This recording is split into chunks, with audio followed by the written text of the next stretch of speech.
Rabbis in Jesus' day and before Jesus' day and after Jesus' day preached along this idea of soil and the 4 different types of soil that lead to yielding a crop as if they were experiencing the Word of God. And they have some rabbinic literature in the Jewish Shabbat. And in the Jewish Shabbat, it's referring to disciples who receive the Word of God from their rabbis. And it's describing 4 different types of disciples. Listen to this. Here are 4 characteristics of disciples that's described in the Jewish Shabbat. One is quick to learn and quick to lose. His gain is canceled by his loss. Slow to learn and slow to lose. His loss is canceled by his gain. Quick to learn and slow to lose. This is a good proportion. Slow to learn and quick to lose. This is an evil proportion. And with that in mind, let's take a look at these different types of soil. Verses 5. The sower went out to sow his seed, and as he sowed, some fell along beside the road. It was trampled under the foot, and the birds of the air came and ate it up. Now, we've all met this person before. They're very hard-headed. They're very close-minded in their thinking. These are the types of people that are almost hostile towards Christians, towards Christianity, and so on.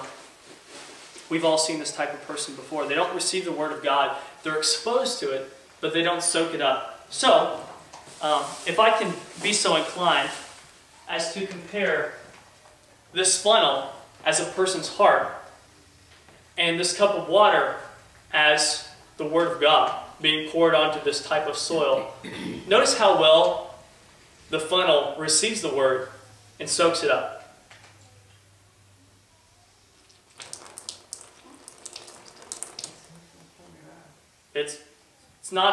It's not very good, right?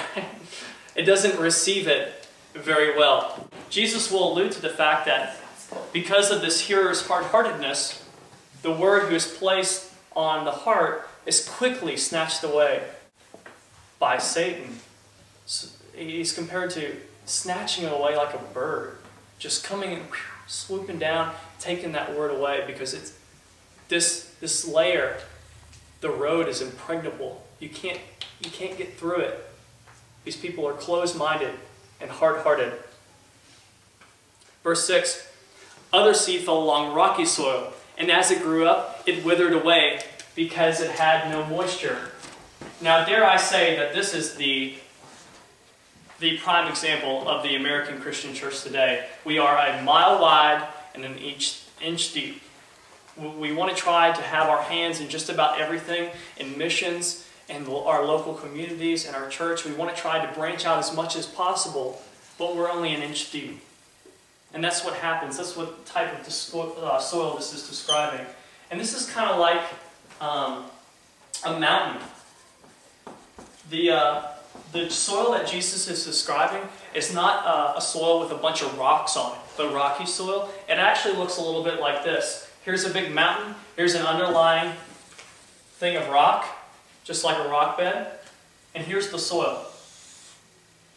Very much not able to sustain a root or moisture. Not deep, but shallow. And here's the good soil over here. You know, the deep soil. This is the type of soil that Jesus is describing. This very shallow, very dry soil that the root is planted in. And he says that it grew up, but it withered away quickly. Now, if I can be so inclined as to compare the rocky soil to this rock, let's notice how the word is received when it is poured on the rock. I might get wet.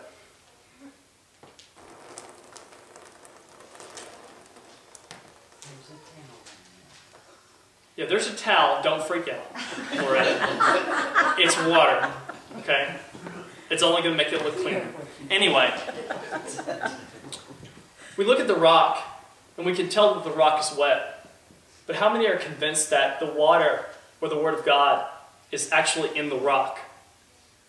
Now, if you are convinced that, yes, the water has penetrated down into the rock, you are wrong, okay? It's very much on the outside, very much that everyone can see that it's wet, but it really just, it doesn't have any root. It's not in there. It's not very much a part of the rock.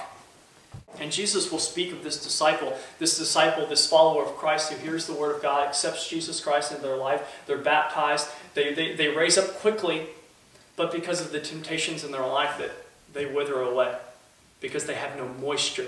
Matthew's account will say that they have no root. It's a good image, very good image. Verse 7, other seed fell among thorns, and the thorns grew up with it and choked it out. Jesus will say in verse 14 that the seed which fell among the thorns, these are the ones who have heard, and as they go on their way, they are choked with the worries and the riches and the pleasures of this life, and bear no fruit for maturity.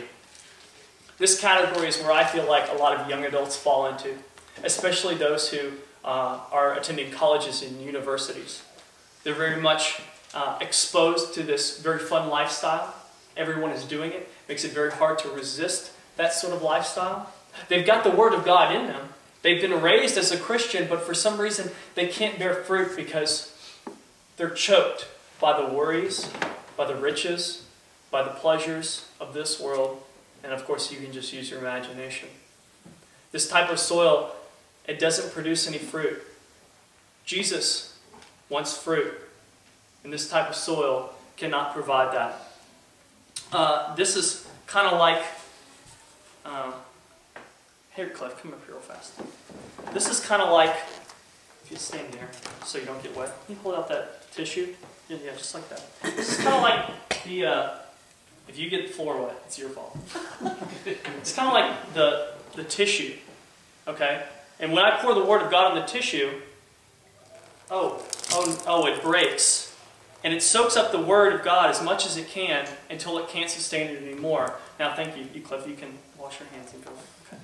Now, we can see that the tissue is wet, but we can also see rips and tears in the tissue. The world can see that you're wet, but I guarantee you that if I leave this out, in the morning, it's not going to be wet anymore. And that's kind of like those people who grow up among those thorns are like. These people, they can't produce any fruit. They can't do what Jesus wants them to do simply because they're not receiving the Word of God on the good soil, which is what we're coming to now. Verse 8, other seed fell along the good soil, and it grew up and produced a crop 100 times as great. Jesus will say in verse 15, but the seed in the good soil, these are the ones who have heard the Word with an honest and good heart, hold fast to it, and bear fruit with perseverance. If I can describe this individual, it would be like a sponge. A sponge, and if I were to take water and pour it on the sponge,